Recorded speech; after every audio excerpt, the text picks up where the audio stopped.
네, 안녕하세요. 주식은 역시 기리기리세의 기리십니다. 안녕하세요, 여러분들. 자, 오늘은 옵션 만기이고 그 다음에 증시는 조금 혼조세를 나타내는 걸 확인할 수 있습니다. 이 와중에 경제 소식 어떤 게 있는지 빠르게 보도록 할게요. 같이 공부하시죠. 렛츠 기릿! 바로 보도록 하겠습니다. 자, 나스닥은 무려 9일째 상승하고 있다는 소식입니다. 제목에서 보다시피 옆집 나스닥은 9일째 파티를 하고 있다고 하며, 물론 우리도 지난주부터 조금 반등을 하고, 게다가 월요일에는 파티가 아니라 지상 낙원을 한번 보여주긴 했지만, 하지만 졌다 뺏어서 그런지 왠지 좀 기분은 많이 나쁜 상태죠. 다만 그럼에도 나스닥도 그렇게 상승세가 뜨겁지는 않습니다. 조금씩 전진하고 있다고 하며 그 중심에는 4.5% 아래로 떨어진 10년물 금리가 있다고 하네요. 그리고 벌써 시장은 금리 인상은 끝났고 이제는 금리 인하 내놔라 이렇게 얘기하고 있다고 하는데, 다만 연준의 입장에서는 아직까지는 택도 없다라는 입장이겠죠. 그래서 지금 시장은 최근 들어 많이 올랐고 이제 앞으로 연준이 어떤 식으로 움직일까 여기에 대한 고민이 나오며 살짝 멈추는 모습 나타낸다고 합니다. 다음입니다. 이 와중에 유가가 많이 하락하고 있습니다. 이스라엘 및 중동 전쟁의 여파는 사실상 사라졌고 이제는 중국의 경기 둔화에 집중하고 있다고 하는데요. 그래서 유가는 이틀 연속 급락하고 있다고 합니다. 다만 이 와중에 유가가 고공행진했던 3분기, 그때 우리나라 정유 4사의 실적은 대박을 터뜨렸다고 하며, 하지만 4분기에 우리가 걱정하는 것처럼 유가가 급락하게 된다면 결국 실적은 또다시 불편해질 수밖에 없을 듯합니다. 그래서 여기에 집중하며 애초에 SOL 등 그러한 유가 대형 관련주들은 이스라엘 전쟁이 터졌을 때도 며칠 오르다가 말고 오히려 하락하는 모습을 나타냈죠. 어쨌든 지금은 이제 유가 안에서는 경기 둔화, 경기 침체 걱정이 시작되고 있다고 하는데, 언젠가는 이 부분이 우리 증시에도 영향을 주지 않겠습니까? 그 타이밍이 언제일지 계속 째려보도록 하겠습니다. 다음입니다. 에코프로 머티리얼즈. 자, 우리 사주는 완판이 되었다는 소식입니다. 개인적으로 대단하다라는 생각이 드는데요. 에코프로 머티리얼즈의 우리 사주 청약이 완판이 되었다고 하며 1인당 평균 금액이 무려 1.5억이나 된다고 하는데, 다들 회사의 미래를 낙관했다라고 볼 수 있습니다. 이 와중에 오늘 2시까지 기준 에코프로 머티리얼즈의 청약은 30만 명 정도가 청약을 했고 2조 원 정도가 몰리고 있어서 생각보다는 나쁘지 않은 모습을 보여주고 있는데, 하지만 얼마 전에 진행했던 두산 로보틱스랑 비교하면 너무나 초라한 것도 같이 확인할 수 있습니다. 게다가 중요한 거는 이제 왼쪽에 보다시피 에코프로 상한가 가고 난 다음부터 3일 연속 뚝뚝뚝 하락하는 모습을 나타내고 있어서 지금 에코프로 머티리얼즈가 성공을 하려면 최소한 요 친구가 한 80만원, 90만원 이 정도는 가져야 충분히 그러한 반전 기대감을 가질 수 있지 않겠습니까? 하지만 일단 아직까지는 에코프로 친구들이 조금 많이 빠지는 모습을 나타내고 있고, 다만 반전이라는 거는 언제나 우리가 예상하지 못하니까 나타나는 거겠죠. 이번 주 그리고 다음 주까지 에코프로 친구들이 갑자기 급등하며 에코프로 머티리얼즈도 깜짝 상승을 해줄지 우리가 기대감을 가지고 보도록 하겠습니다. 다음입니다. 공모주 침체기 시작. 자, 오늘 상장 공모주 4개가 있었습니다. 그런데 그 안에서는 메가터치를 제외하고는 사실상 노잼이었다고 말할 수 있고요. 그래서 당분간은 우리가 공모주를 해도 커피값도 쉽지 않은, 수수료 내고 나면 거의 끝나는 그런 모습이 나타날 걸 각오를 해야 될 것 같습니다. 그리고 내일부터 청약을 진행하는 에코아이 탄소 배출권에 관련된 기업, 당연히 지금 경쟁률이 좋을 수가 없을 것 같고 실제로도 처참하게 나왔다고 합니다. 그렇다면 어떻게 할까요? 당연히 패스하면 되겠죠. 다만 여기서 혹시나 야 이거 빈집털이 한번 해볼까 라고 기대하는 거, 그것도 물론 하나의 방법이라고 볼 수 있긴 한데, 하지만 지금 잘못 고르면 컨택처럼 오늘 그냥 하한가를 가버렸습니다. 이런 식으로 큰 피해가 올 수 있기 때문에 항상 주의를 하셔야 될 듯 합니다. 그리고 오늘부터 내일까지 진행하는 스톰테크, 동인기현, 이 친구도 스톰테크만 청약하자고 어제 말씀드렸는데 분위기가 나쁘다 보니까 계좌가 없다면 굳이 우리가 만들어서 할 정도는 아니겠죠. 딱 커피값 그 정도만 생각하시면 될 것 같습니다. 다음입니다. 중국에서 자동차 판매가 증가. 중국 내에서 차량 판매가 좋다고 합니다. 10월에도 전년 동기 대비 10% 증가하는 모습을 보였다고 하며 11월에도 낙관적이다 이런 얘기가 나오고 있다고 하는데요. 그래서 우리가 이런 걸 봤을 때 뭐야 전기차나 2차전지가 지금 혹시 저점 아니냐 이런 얘기도 해볼 수 있다고 합니다. 하지만 이제 몇몇 기름분들은 이렇게 말씀하실 듯합니다. 아니 길이 근데 중국이랑 우리는 뭐 너무 다른 거 아니야? 걔네가 잘 팔리는 거랑 뭔 상관이야? 라고도 말씀하실 수 있겠지만, 그런데 중국에서 차량이 잘 팔리고 있다는 거, 그 안에서 친환경차가 잘 팔린다는 거는 테슬라의 실적에도 영향을 줄 수 있고 또한 심리라는 게 결국은 같이 움직이는 거 아니겠습니까? 그렇기에 중국에서도 잘 팔리고 있다는 거는 최근 들어 답답해진 전기차 전망의 환기가 될 수 있을 듯합니다. 어쨌든 중국에서 차량 판매가 꽤나 잘 되고 있다고 하는데 답답한 전망 때문에 2차전지 그다음에 또 완성차 기업들 진짜 엄청나게 빠졌다라는 건 모두가 동의하지 않겠습니까? 물론 아직도 고평가다 아니면 뭐 저평가다 이러한 의견은 갈리고 있긴 하지만 혹시나 또 단기 반등의 트리거가 돼줄 수 있을지 그 정도는 관심 가지고 봐야겠죠. 잘 됐으면 좋겠습니다. 다음입니다. 공매도 관련 이야기 가장 뜨거운 감자니까 계속 봐야겠죠. 자, 공매도 규제는 계속될 수 있다는 소식입니다. 기대분들도 아시다시피 공매도 금지가 단순히 심심해서 한 건 아니라고 말할 수 있겠죠. 그 목표가 뭔가 봤더니 바로 그 기간 동안 내년까지 공매도 금지하는 기간 동안 공매도 제도 그 자체를 손보기 위함인데 일단은 사실상 무제한으로 공매도를 칠 수 있는 부분 이게 가장 문제 중 하나 아니었겠습니까? 그런데 이거를 칼질에 90일 제한을 검토한다고 합니다. 그러니까 솔직히 우리 이렇게 말하지 않겠습니까? 야, 외국인 돈이 얼마나 많아. 그냥 뭐 공매도 쳐놓고 떨어질 때까지 기다리고 그 다음에 안 떨어지면 공매도 더 치고 그런 식으로 하니까 우리 개인 투자자가 어떻게 이기냐 이런 얘기가 많은데 하지만 이제부터는 90일 제한이 시작될 수 있고 만약 그렇다면 외국인의 손발을 살짝 묶는다고 볼 수 있겠죠. 당연히 긍정적이라고 말할 수 있겠네요. 그리고 이 와중에 오늘 금융위원장은 시장 조성자 공매도 조사 예정 이런 얘기도 말을 하며 공매도와의 전쟁을 계속 이어가려는 모습을 여전히 뜨거운 모습을 보여줬다고 합니다. 자, 그래서 저기에서는 이러한 수급적 요인이 충분히 이어질 수 있다라고 생각하고 공매도 잔고가 높은 기업들 2차전지, 게임, 네카오, 바이오 등 이런 친구들을 잘 볼 필요가 있다고 생각합니다. 그래서 한번 이어서 보도록 하겠습니다. 그렇다면 이 쇼커버 기대감은 어느 정도 이어지나요? 자, 신한증권의 뷰에 의하면 과거 사례를 봤을 때 쇼커버 수급 영향은 2주 내외가 정점으로 관찰이 되었다고 합니다. 그러니까 벌써 일주일이 지나가고 있고 야 다음 주면 끝나는 거 아니냐 생각보다 짧다는 걸 확인할 수 있죠. 물론 과거랑 지금이랑 상황이 많이 다르고 어떻게 보면은 금융위기 같은 게 터지지 않았는데도 공매도 금지가 나타난 게 처음이다 보니까 사실 그 누구도 예측하기 어려운 건 맞습니다. 다만 과거를 봤을 때 그렇게 길진 않았다는 거겠죠. 그래서 이제 피벗 타임이 얼마 남지 않았는데 다음 주까지 관심 있게 볼 기업이 뭔가 봤더니 당연히 공매도 잔고가 높은 기업들이라고 볼 수 있습니다. 호텔신라, 두산퓨얼셀, 현대엘리베이, 포스코프챔, 에코프로, 에코프로비엠, 주성 엔지니어링 이런 친구들에게 쇼커버가 바로바로 들어오는지 그거를 확인할 필요가 있다고 하네요. 그리고 이 부분만 한 번 더 말씀드리고 넘어가도록 할게요. 아시다시피 지금 상승은 지난주까지 증시가 안 좋지 않았겠습니까? 그 하락의 되돌림 플러스 공매도 쇼커버 요 기대감이 나타나는 일시적인 상승의 확률이 분명히 있고요. 그렇기 때문에 지금 이제 막 순환매가 돌면서 이때까지 많이 외면받았던 친구들이 오르지 않겠습니까? 뭐 예를 들어 처음에는 뭐 이천지가 오르고 그 다음에는 화장품이 오르고 반도체 올랐다가 네카 올랐다가 게임주 올랐다가 메타버스 올랐다가 등등 그냥 여러 가지 섹터가 한 번씩 롤러코스터를 타는 걸 확인할 수 있는데 그런 것들 그냥 막 사면 당연히 안 된다고 볼 수 있습니다. 그 안에서 진짜로 내년 실적 기대감이 있는 친구들 그런 친구들을 꼼꼼하게 고를 필요가 있겠죠. 다음입니다. 그렇다면 증권주는 어떤가요? 자, 사실 지금 혼자서 표정 관리하고 있는 친구는 바로 증권주라고 하죠. 증시가 오르던 떨어지던 공매도 금지 때문에 거래대금이 빵빵 터지다 보니까 수수료를 확실하게 걷고 있다고 합니다. 실제로 이번 주 월요일 하루 거래대금이 23조 원을 찍기도 했고 이는 에코프로가 막 150만 원 갔던 그때랑 비슷한 수준이라고 하네요.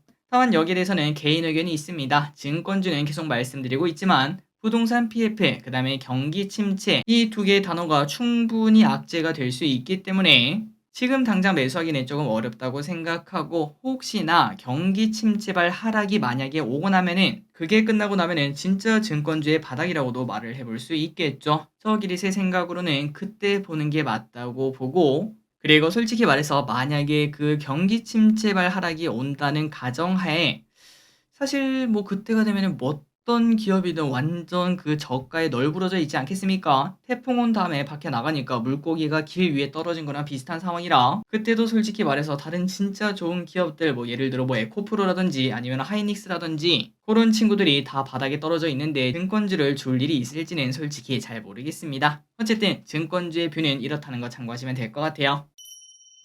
다음입니다. 경기 침체 이야기 한번 쓱 보고 넘어가도록 하겠습니다. 혹시나 여러분들 엘 에리언이라는 사람을 아시나요? 저명한 경제학자라고 하는데 24년 경기 침체가 걱정된다고 합니다. 그 이유는 심플합니다. 신용 비용이 상승하고 저축이 바닥이고 주담대 비율이 늘고 재정 회복력이 상실되고 있어서 야 이거 경기 침체 안 오고 못 베기겠는데 라는 얘기를 한다는 거겠죠. 그리고 중요한 거는 지금 미국 경제가 너무나 혼란스럽다고 합니다. 지난 15개월간 미국은 소프트 랜딩 한다, 아니다, 하드 랜딩 한다, 아니다, 노 랜딩 한다, 아니다, 이번에는 크러쉬 랜딩 한다, 그 다음에 또다시 소프트 랜딩 한다, 이러한 뷰가 돌아가면서 나오고 있어. 이 말을 다시 말하자면 지금 현재 미국 증시는 전혀 예측하기 어려운 바다 한가운데서 방향성을 잃은 배 하나를 보는 거와 같다고 합니다. 그래서 이러한 부분 때문에 걱정이 나온다고 하는데 혹시나 이러한 영향이 증시에도 강하게 올 수 있기 때문에 우리는 조심하면서 이번 겨울은 보낼 필요가 있을 듯 합니다. 다음입니다. 파두라는 기업을 알고 계신가요? 공모주 청약했던 거 아마 기억하실 겁니다. 그런데 이 친구 오늘 하한가에 도착했고 근데 그 이유가 조금은 쇼킹합니다. 어쨌든 왜 그런가 봤더니 일단 어닝 쇼크 때문이라고 하고 그리고 이거를 어닝 쇼크라고 해야 될지도 모르겠습니다. 3분기 매출이 전년 동기 대비 97%나 감소한 아니 기림 잘못 말한 거 아니야? 그 영업이익 말한 거 아니야? 아닙니다. 영업이익이 아니라 매출액이 97%나 감소한 3억밖에 나오지 않았다고 하며 영업 손실은 148억이나 된다고 하네요. 그러니까 솔직히 말해서 3분기에 3억이면 한 달에 1억밖에 안 되는 거 아니겠습니까? 그리고 여기서 중요한 거는 바로 이겁니다. 파두는 올해 8월에 상장하면서 그때 자기들이 실적 전망을 나타내지 않았겠습니까? 우리 매번 보던 그 자료요. 저기리시 항상 그걸 보여드리면서 이대로만 가면은 이 주식을 우리가 안 들고 갈 이유가 없다. 이런 식으로 계속 말씀드린데 다만 우리가 매번 봤다시피 그거를 지키는 기업은 그렇게 많지는 않았습니다. 다만 그 와중에 파도 같은 경우는 다르다 그런 얘기도 많은데요. 그 이유가 뭔가 20년에는 매출이 8억이었습니다. 완전 바닥이었죠. 하지만 21년에는 51억, 22년에는 560억으로 막 10배씩 성장하는 그런 모습을 나타내니까 아, 이 전망은 맞다. 이렇게 얘기한 사람도 많았죠. 게다가 올해 1분기까지만 하더라도 177억을 벌면서 충분히 는 타당성이 있다라는 얘기가 많았었지만 그런데 올해 3분기까지 누적 매출이 180억. 뭐야. 아니 길이 그 1분기 매출이 177억이라며 맞습니다. 그러니까 3억밖에 못 벌었다는 소리이죠. 게다가 중요한 거는 회사 측에서 제일 처음에 말을 했던 거는 올해 1200억의 매출을 올리겠다 요렇게 얘기를 했었는데 아직까지 180억이니까 여전히 1020억 뒤에 있는 20억 떼고 1000억을 4분기에 벌어야 된다는 소리가 됩니다. 당연히 그게 불가능하다라고도 얘기를 해볼 수 있겠죠. 그래서 파도는 이러한 이야기가 퍼지며 오늘 결국은 하한가에 도착하는 걸 확인할 수 있고 파도의 공모가는 31,000원인데 지금은 24,350원까지 떨어지는 걸 확인할 수 있습니다. 어쨌든 기름들 중에서 파도의 주주분들이 없으셨길 진심으로 바랍니다. 다음입니다. 축소되는 한국 경제 저출산 고령화가 지속된다면 2040년에는 총 인구가 4,900만 명으로 5천만 명이 깨진다고 합니다. 특히 2040년도 학령 인구는 268만 명으로 현재에서 반토막이 날 예정이며 신규 군인마저 반토막 날 예정이라고 하네요. 그리고 인구가 줄어들 만큼 지역 상권도 줄어들고 경제 규모도 축소되는 시기가 다가오고 있다고 합니다. 자, 그렇다면 얼마 남지도 않았습니다. 사실상 15년 뒤라고 말을 할 수 있는데 15년이 지나면은 길거리에 돌아다니는 사람들이 확실하게 줄어든다고 볼 수 있고 아이들의 목소리도 줄어들고 결국은 상권이 죽으니까 우리나라 성장이 제대로 될 수 있을까요? 당연히 부족하겠죠. 예상을 해보면은 인구 쇼크로 일손이 부족해지는 건 당연하고 결국은 40년대부터 GDP 성장률도 0%대로 떨어진다고 합니다. 그리고 우리가 생각을 해보면 0%대인 나라가 증시가 막 우상향할 수는 없겠죠. 과연 40년대 우리는 어떤 투자를 하고 있을지, 이제는 한국을 진짜 버리고 다른 나라로 가고 있을지 그런 부분을 가끔은 생각은 해봐야겠네요. 다음 소식입니다. SKT 3분기 호실적 달성. SK텔레콤이 3분기 매출 4.4조, 영업이익 4,980억으로 실적 호조를 기록을 했습니다. 이렇게 호실적을 기록한 것은 5G 가입자가 1,500만 명을 돌파하고 로밍 사업이 성장해서라고 하는데요. 앞으로 SK텔레콤은 AI 인프라와 서비스 등 AI 사업으로 성장을 모색하겠다라는 방침이라고 합니다. 게다가 이게 매우 중요하겠죠. UAM 사업, 이 친구도 25년 국내 상용화를 목표로 다양한 기업들과 컨소시엄을 통해 실증 사업을 진행하고 있다고 하네요. 이 와중에 다른 통신사들은 조금은 악재가 나왔었죠. KT는 일회성 비용, 그 다음에 LG는 정기요금 등 이러한 비용 상승으로 살짝 좋지 않았는데 SK텔레콤은 호실적 선방하는 모습을 나타냈다고 합니다. 다음입니다. 백신 포비아. 최근 독감이 유행하고 있는 가운데 백신 접종의 중요성이 강조가 되고 있습니다. 그런데 접종률은 늘지 않고 있다고 하네요. 그 이유는 바로 코로나를 겪으면서 반복되는 백신 접종에 대한 피로감, 그리고 백신 루머로 인한 백신 포비아, 이러한 현상 때문이라고 합니다. 하지만 이 와중에 백신을 꼭 맞아라 이렇게 얘기를 하는 이유는 최근 독감 의심 환자는 1,000명당 32명으로 최근 5년 내 최대 규모의 유행이라고 하며, 그러니까 독감에 걸릴 확률이 높은 상황이다 보니까 백신의 중요성이 더 부각이 되겠죠. 또한 전문가들은 독감 백신이 수십 년간 안정성과 효과가 검증된 바 있으니까 걱정하지 말고 꼭 맞았으면 좋겠다라고 말하고, 특히 10대 사이에 유행하고 있다고 하니까 10대와 자주 부딪히거나 아니면은 10대 가족이 있다면은 이왕이면은 맞는 게 좋겠네요. 다음입니다. 카드 쓰시는 분들은 아마 다 알고 계실 거라고 생각합니다. 요즘 카드사에서는 6개월 무이자 할부도 찾기가 힘들다고 하는데요. 한 1년 전만 하더라도 1년 무이자 이런 것도 볼 수 있었는데, 그런데 지금은 6개월짜리 찾기도 매우 힘들다고 하네요. 또한 찾는다고 하더라도 모든 업종이 아니라 일부 업종에서만 6개월 무이자 할부를 지원해 백화점이나 아울렛 등은 빠져 있는 걸 확인할 수 있다고 합니다. 그렇다면 이렇게 무이자를 찾을 수 없는 이유가 뭘까요? 맞습니다. 고금리 때문이죠. 고금리 장기화로 아마도 내년에도 업황 침체가 예상돼 내년까지도 무이자 찾기가 쉽지 않다고 하네요. 다음입니다. 뉴럴링크 30년까지 2만 명 목표. 세상이 빠르게 지나고 있습니다. 뉴럴링크 다들 알고 계시죠? 칩을 뇌에 이식하는 프로젝트인데 아직까지 인간 뇌에 칩 이식을 한 적은 없지만 내년에는 11명을 시작으로 30년까지 2만 명 이상의 사람들에게 칩을 이식할 계획이라고 합니다. 참고로 올해 5월 FDA는 뉴럴링크의 임상 실험을 승인한 바 있었고, 경추 손상 등으로 사지가 마비된 사람을 찾고 있으며 수천 명이나 지원했다고 하네요. 세상이 빠르게 지나고 있습니다. 그리고 이렇게 장애에 가까운 그러한 질병을 치료할 수 있는 이런 기술, 이거는 당연히 매우 환영할 만한 기술이겠죠. 다음입니다. 오늘 좀 충격적인 소식이 하나 있었죠. 반성하는 리포트가 등장했습니다. 개인적으로 너무너무 좋다고 생각하고요. 저기릿은 증권가를 싫어하지도 않고 좋아하지도 않고, 솔직히 말해서 이제 그 사람들이 낸 리포트 그게 맞아떨어지면은 역시 공부하길 잘했다, 역시 리포트 짱이야, 이렇게 말을 하고, 그 반대로 그게 너무 틀리면은 저도 어쩔 수 없는 그냥 일개 투자자인가 봅니다. 그때는 어쩔 수 없이 욕을 하는데, 그런데 이번에 유진투자증권의 한병화 연구원이 쓴 본인의 리포트 있죠. 그 리포트에 대해서 사과를 했다는 소식입니다. 내용을 보니까 과거 CS 윈드에 대해서 좋게 말했는데 왼쪽에 보다시피 차트가 너무 쉽지 않아요. 그래서 자기가 추천했는데도 불구하고 이렇게 좋지 않은 주가에 대해서 죄송하다 이렇게 말했다고 하네요. 하지만 그럼에도 여전히 CS윈드의 뷰는 좋다며 목표가는 2배 높게 11만원을 제시를 했다고 합니다. 지금 48,500원인데 11만원이면은 이 정도면은 인생 역전 가능한 그 정도 금액이라고 볼 수 있겠죠. 그리고 이렇게 목표가가 높고 그 다음에 진심 어린 사과가 들어간 리포트가 나오며 오늘 CS윈드는 처음에 급등하는 모습을 나타냈다가 마지막에는 대부분 반납하고 마무리가 되었습니다. 다만 여기에 대해서는 지난번에도 말씀드렸다시피 친환경에 대해서는 저 기릿은 지금 좀 세모입니다. 바이든 대통령이 당선될 가능성이 많이 떨어지고 있기 때문에 친환경에 대한 투자 심리가 좋아지기가 조금 어려운 상황이라고 볼 수 있겠죠. 이 부분도 꼭 참고하시면 될 것 같습니다. 마지막입니다. 공매도에 이어서 리포트도 규제, 매우 중요한 소식이겠죠. 오늘 시장에서 소문이 하나 돌고 있었습니다. 바로 리포트를 작성하는 애널리스트 쪽도 개선을 한다는 건데, 나오는 이야기가 많은데 그 중에 몇 가지만 보자면은 매도 리포트를 썼다고 탐방을 거부하는 상장사 페널티,